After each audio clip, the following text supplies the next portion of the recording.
Hey everyone, welcome. You know, in geography, there's this one topic, wind and air pressure belts, that's super important. I mean, whether it's SSC CGL or your banking exams, you can bet you'll find at least one question from here.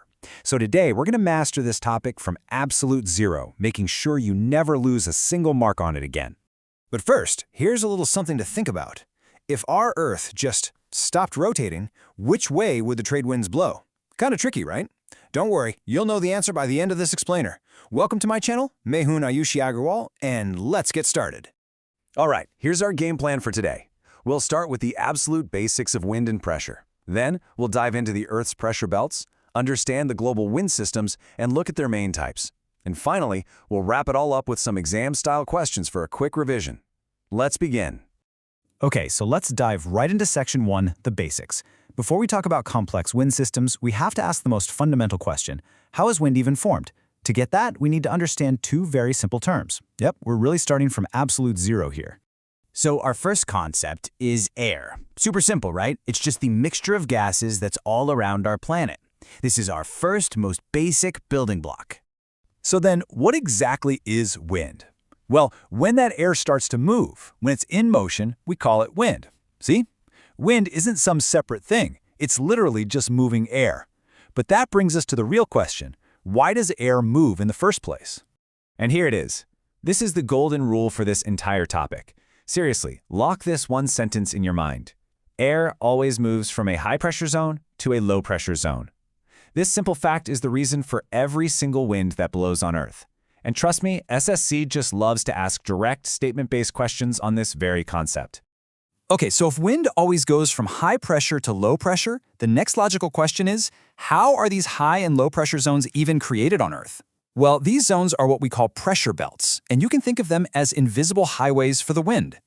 This diagram really shows you how it all connects. See, the Earth gets heated unevenly. The equator gets direct sunlight, so the air there gets hot, rises up, and that creates a low-pressure zone. Meanwhile, the poles are cold, so the air is heavy and sinks down, creating a high-pressure zone.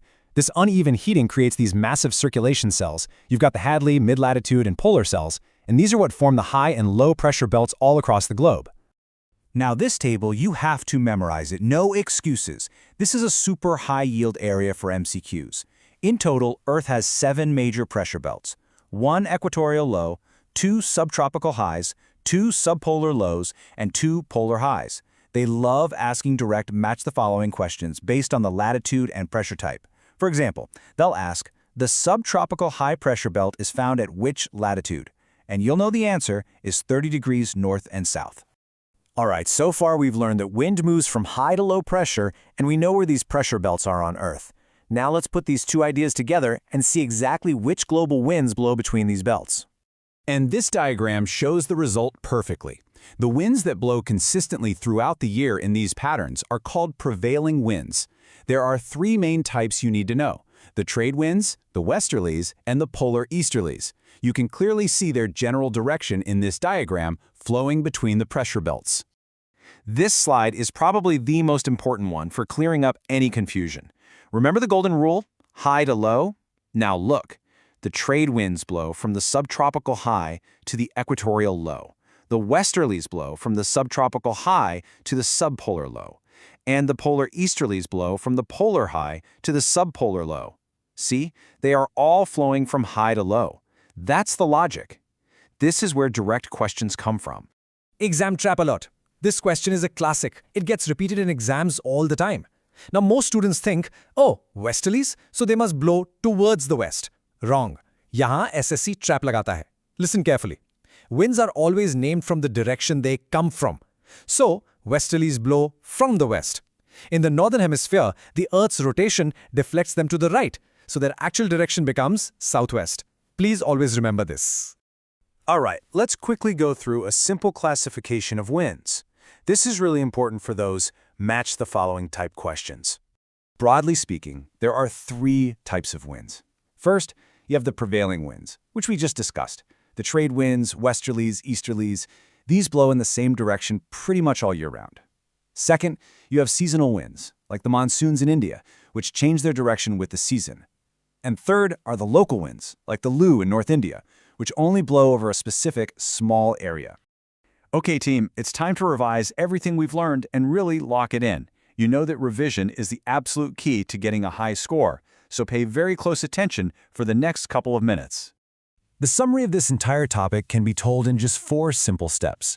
Step 1, the Earth gets heated unevenly. Step 2, because of that, high and low pressure belts are formed. Step 3, air starts to move from high pressure towards low pressure. And step 4, the Earth's rotation deflects that air, which gives the winds their final direction.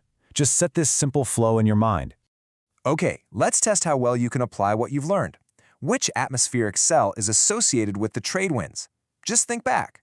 Trade winds blow from 30 degrees to 0 degrees, and the cell we saw in the diagram that covers 0 to 30 degrees was, yep, you got it, it's the Hadley cell. That's exactly how you connect different concepts to solve questions in the exam. So if this explainer helped you get some clarity and your concepts are clearer now, please show your support by liking this session. And of course, share it with your friends who are also preparing for their exams.